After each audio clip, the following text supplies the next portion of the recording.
What's up everybody? Billy from Typical Reviews here, and today we're going to be reviewing, brand new for 2015, Apple's iPhone 6s Plus.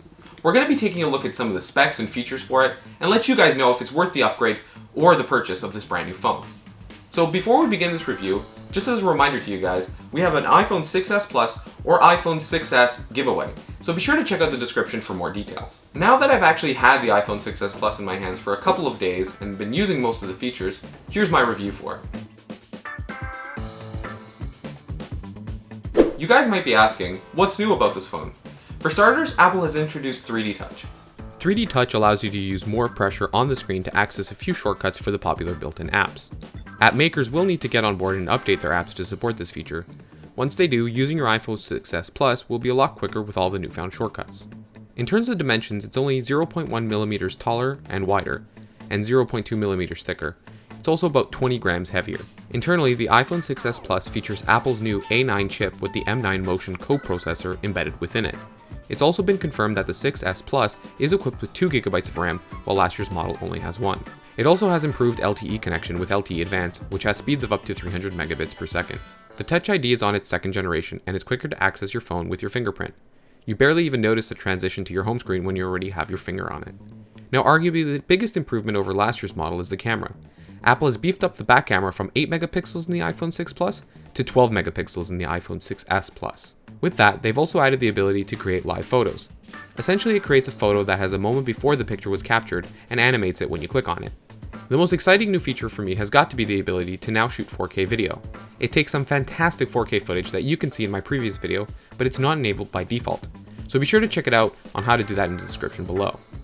The back camera isn't the only one that's been improved. Apple has also upgraded the front-facing camera. It's now rocking a 5 megapixel camera, up significantly from the 1.2 megapixels in last year's model. No, that doesn't mean that your selfies are going to be 5 times better, but they'll now have more detail in them, so be sure to snap away. Along with the improved front-facing camera, Apple has also added Retina Flash.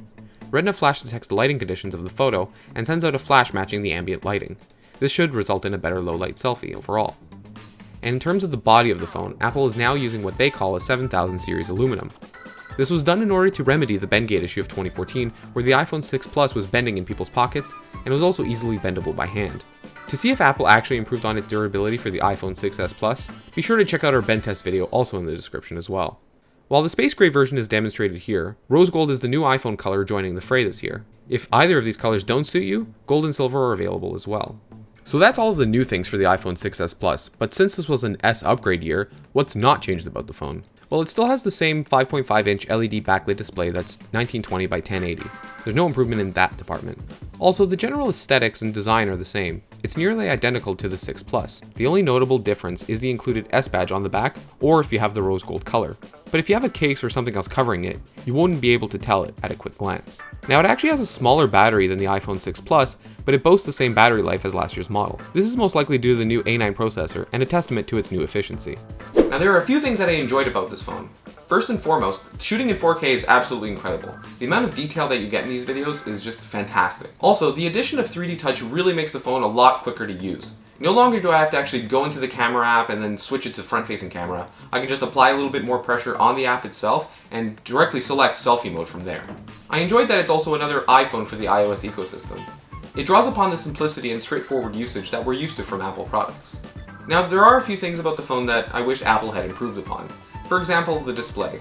Although it's a fantastic and clear 1080p display, I was hoping for something a little bit more higher resolution, like a Quad HD display for example. But that would have been highly unlikely as this was an S upgrade year for the iPhone. Perhaps in the next iteration, there will be a Quad HD display. The other thing that I didn't really like is the battery life. Although Apple is using a smaller battery this year compared to last year's model, and it does boast the same battery life potential, I was a little bit disappointed that it wasn't improved. And now to answer the big question, do you pick up the iPhone 6s Plus? It's a fantastic upgrade option if you're an iPhone 5s or earlier user, since that's where you would notice the biggest speed improvement. But if you're an iPhone 6 or 6 Plus user, this is an S upgrade year, so it might be better off for you to wait for iPhone's next iteration in 2016, as it's mostly about performance improvements rather than aesthetics.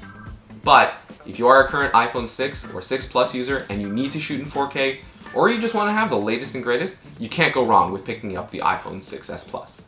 And there you have it guys, that's our review of the iPhone 6s Plus. If you enjoyed the video, be sure to press that like button and subscribe to Typical Reviews for more videos just like this one. I would love to know what you think of the iPhone 6s Plus. Are you going to be picking up one this year? Or maybe you're going to wait for next year? Or maybe you're even going to be switching from Android or a Windows phone? Let us know in the comments below. Thank you very much for watching. I hope you have an awesome day, and peace out.